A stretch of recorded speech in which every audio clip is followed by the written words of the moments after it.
Good morning. Good morning, good morning, good morning. Welcome to Storytime. We're going to get started in a minute.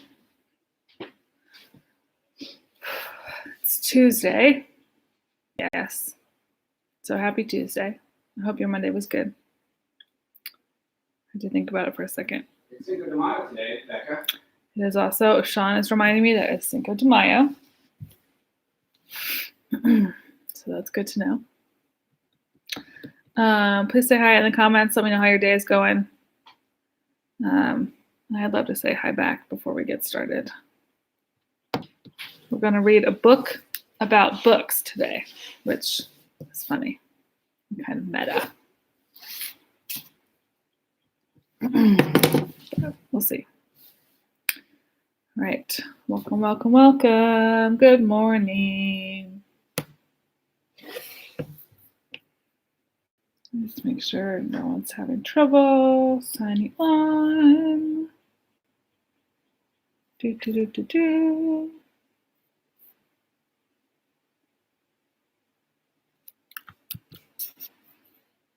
All right, well, say hi when you get a chance. There is a bit of a delay. So when you make a comment, it takes me a minute to see it. So, but go ahead and comment anyway. I'll say hi as we go along, okay? All right. So the book I want to share with you today is called The Fantastic Flying Books of Mr. Morris Lesmore, which is by William Joyce. So.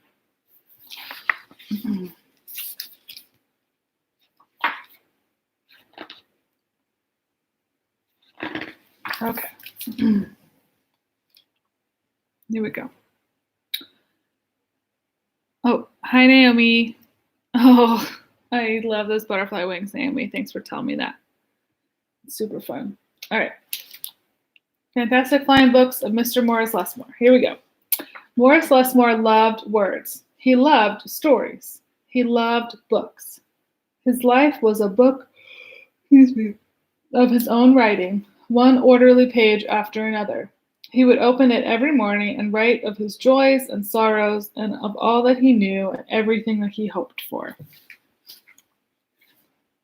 So there's Morris Lesmore writing in his book. All the things that made him happy and sad, and all of his hopes, and everything he knew. But every story has its upsets. One day the sky darkened. The winds blew and blew. Oh goodness, what do we think is happening here? It's like a tornado or a big storm or something. Hi, Izzy and Catherine. Good to see you. Till everything Morris knew was scattered, even the words of his book. Look at all those letters flying around. And here's Morris with his poor house upside down. And see all those little white things on the ground? Those are the pages of his book. Are all scattered around.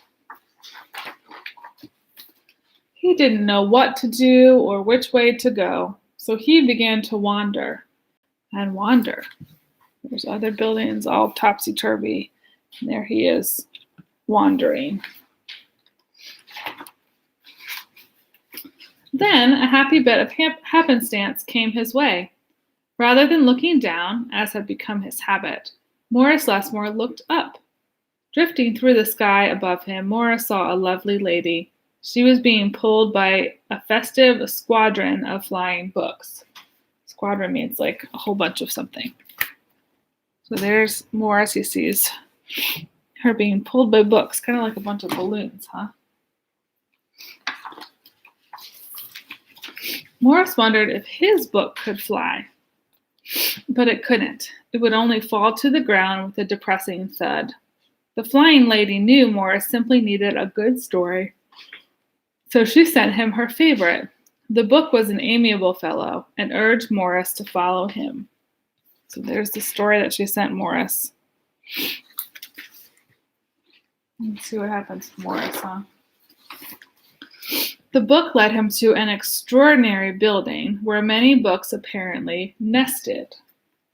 So look at all the books flying into this building. Where do we think books live? Does this look like a library? Morris slowly walked inside and discovered the most mysterious and inviting room he had ever seen. It was filled with the fluttering of countless pages, and Morris could hear the faint chatter of 1,000 different stories, as if each book was whispering an invitation to adventure. So there's all the books. Sorry about the light. But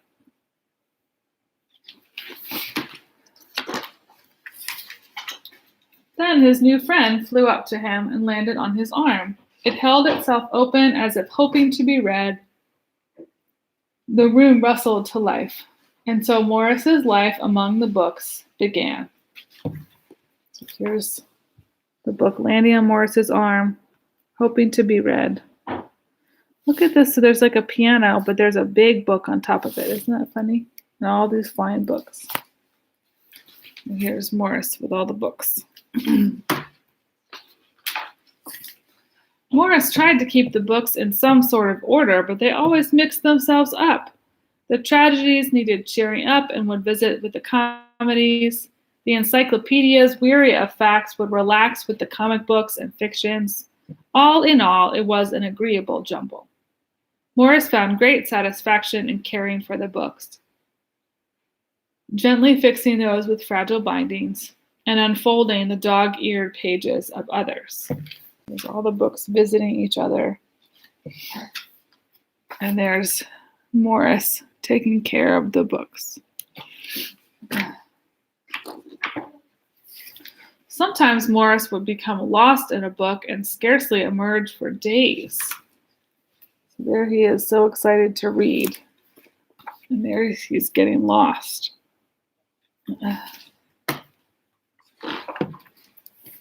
And here, he's still lost, sliding down his words. Still reading. Looks like he finished it.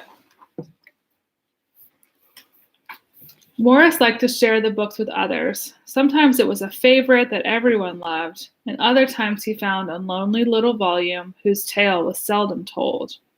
Everyone's story matters, said Morris, and all the books agreed. There he is giving books to people. Isn't it funny how these people are kind of in grayscale and black and white, and then once they get the story, they become full color?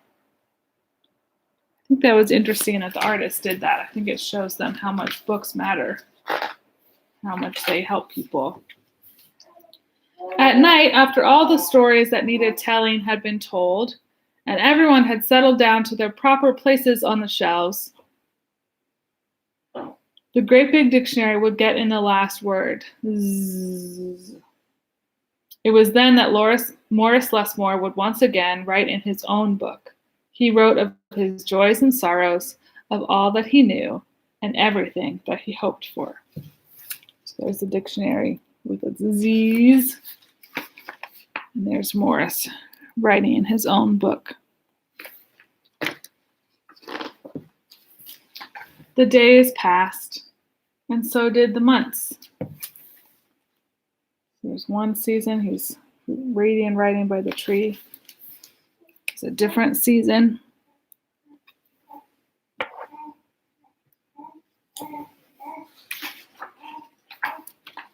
And then years and years. So here's a different season still. Looks like fall, right, with the pumpkins and the leaves. And then in this picture, might be a little hard to see, but Morris is getting older. He's got a cane, and his books are helping him. And Morris Lesmore became stooped and crinkly. But the books never changed. Their stories stayed the same.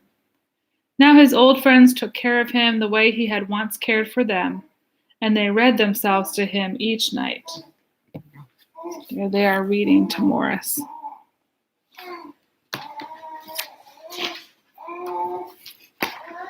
Then one day, he filled the last page in his book. He looked up and said with a bittersweet sigh, "I guess it's time for me to move on." And there's Morris after he finished his book.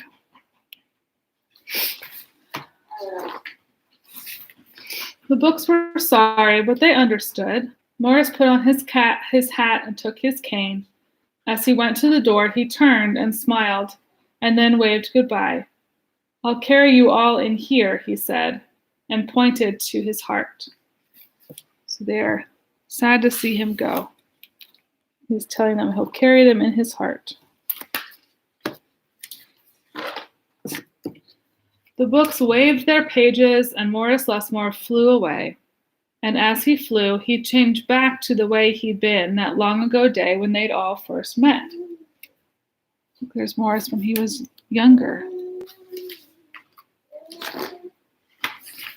The books were quiet for a while.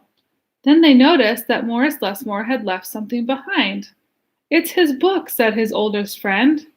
Inside was Morris's story, all of his joys and sorrows, all that he knew, and everything that he hoped for. So there's Morris's book. We're starting to read it. Then the books heard a small, expectant sound.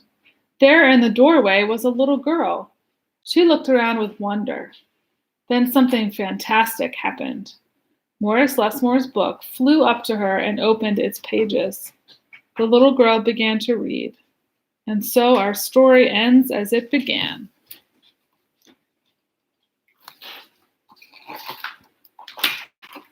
With the opening of a book. There's a little girl reading Morris's book. And that's our story. We have another picture of Morris with his books here. Isn't that cool? And I think that's her hand, like reading his book. Isn't that pretty? I really liked this book because books are a favorite of mine, obviously, or else I wouldn't be doing so many story times. And I thought it was really cool how even though we get to read stories, we also get to write stories. And so I wonder if today you could start writing your story, to write down all the things that you know, all the things that make you happy, all the things that make you sad, all the things that you hope for. I thought that might be fun to get started and work on that today. So I hope that you have a really great day. We'll see you tomorrow for more stories at 9:30. I love you all so much, okay? I'll see you soon. Bye.